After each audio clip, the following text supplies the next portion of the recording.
एक गांव में एक बहुत समझदार और संस्कारी औरत रहती थी। एक बार वह अपने बेटे के साथ सुबह सुबह कहीं जा रही थी। तभी एक पागल औरत उन दोनों माँ बेटे के रास्ते में आ गई और उस लड़के की माँ को बहुत बुरा भला कहने लगी। इस पागल औरत ने लड़के की माँ को बहुत सारे अपशब्द कहे, लेकिन फिर भी उस औरत की बातों का माँ पर कोई असर नहीं हुआ और वह मुस्कुराते हुए आगे बढ़ गई। जब उस पागल औरत ने देखा कि उस औरत पर तो उसकी बातों का कोई असर ही नहीं हो रहा है, तो वह और भी गुस्सा हो गई और उसने सोचा कि मैं और ज्यादा बुरा बोलती हूँ। अब वो पागल औरत उस लड़के की माँ, उसके पति और परिवार के लिए भी भला बुरा बोलने लगी। लड़के की माँ फिर भी बिना कुछ बोले आगे बढ़ते रही। काफी देर भला बुरा कहने के बाद भी जब सामने से कोई प्रतिक्रिया नहीं आई, तो पागल औरत थककर लड़के की माँ के रास्ते से हट गई और दूसरे रास्ते पर चली गई। उस औरत के जाते ही बेटे ने अपनी माँ से पूछा कि माँ, उस औरत ने आपको इतना बुरा भला कहा, पिताजी और घर के अन्य लोगों तक के लिए बुरी बातें कहीं, आपने उस दुष्ट की बातों का कोई जवाब क्यों नहीं दिया?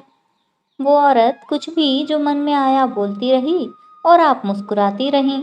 क्या आपको उसकी बातों से जरा भी कष्ट नहीं हुआ? उस समय माँ ने अपने बेटे को कोई जवाब नहीं दिया और चुपचाप घर चलने को कहा। जब दोनों अपने घर के अंदर पहुंच गए, तब माँ ने कहा कि तुम यहाँ बैठो, मैं आती हूँ। कुछ देर बाद माँ अपने कमरे से कुछ मैले कपड़े लाई और बेटे को बोली कि यह लो, तुम अपने कपड़े उतार कर ये कपड़े पहन लो। इस पर बेटे ने कहा कि ये कपड़े तो बहुत ही गंदे हो रहे हैं और इनमें से तो तेज दुर्गंध आ रही है। बेटे ने उन मैले कपड़ों को हाथ में लेते ही उन्हें दूर फेंक दिया। अब माँ ने बेटे को समझाया कि जब कोई तुमसे बिना मतलब उलझता है और भला बुरा कहता है, तब उसके मैले शब्दों का असर क्या तुम्हें अपने साफ सुथरे मन पर होने देना चाहिए? ऐसे समय में गुस्सा होकर अपना साफ सुथरा मन क्यों खराब करना? किसी के फेंके हुए मैले अपशब्द हमें अपने मन में धारण करके अपना मन नहीं खराब करना चाहिए और ना ही ऐसी किसी बात पर प्रतिक्रिया देकर अपना समय ही नष्ट करना चाहिए।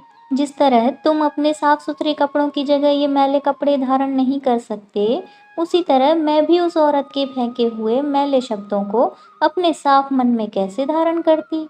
यही वजह थी कि मुझे उसकी बातों से कोई फर्क नहीं पड़ा। और यही होते हैं अच्छे संस्कार, कि हम अपने संस्कारों को कभी ना भूलें और दूसरे की बातों में आकर के अपने मन को खराब ना करें। कहानी पसंद आई तो इसे लाइक और शेयर जरूर करें।